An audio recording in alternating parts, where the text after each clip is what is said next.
कि अगर कोई 6.5-7 सेकंड में रिस्पॉन्ड कर रहा है तो इससे ज़्यादा तेज़ रिस्पॉन्स तो होना संभव नहीं है आग लगने के बाद। वो वीडियो भी आप देख लेंगे।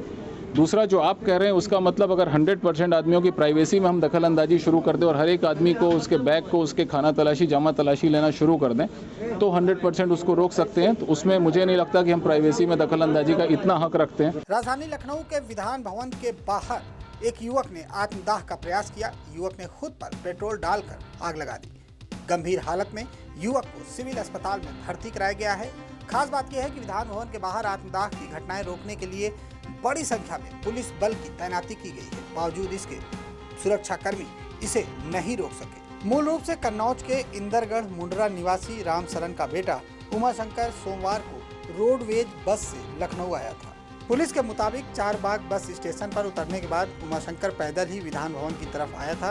उमाशंकर ने जेब से एक बोतल निकाली जिसमें पेट्रोल था और विधान भवन के पास पहुंचकर उसने खुद पर पेट्रोल डालकर आग लगा ली। मौके पर मौजूद पुलिसकर्मियों ने किसी तरह आग पर काबू पाया।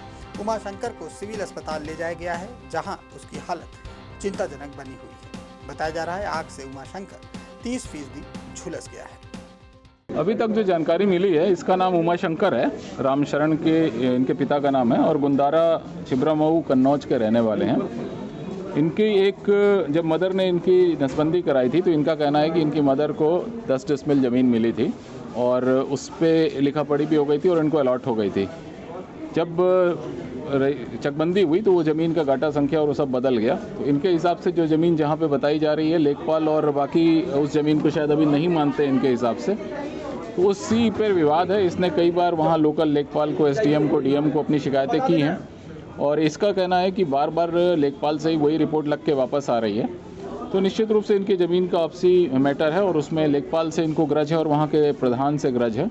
तो इस मैटर को भेज देंगे डीएम कन्नौज को और उनको कहेंगे कि एक विस्तृत इसकी जांच कर लें, मौके पे किसी सीनियर अफसर को भेज दें और ये देख लें कि जो चकबंदी के बाद ज़मीन अलॉट हुई है वो यही ज़मीन है या नहीं, इनका अपना जो हक है वो सही है या नहीं।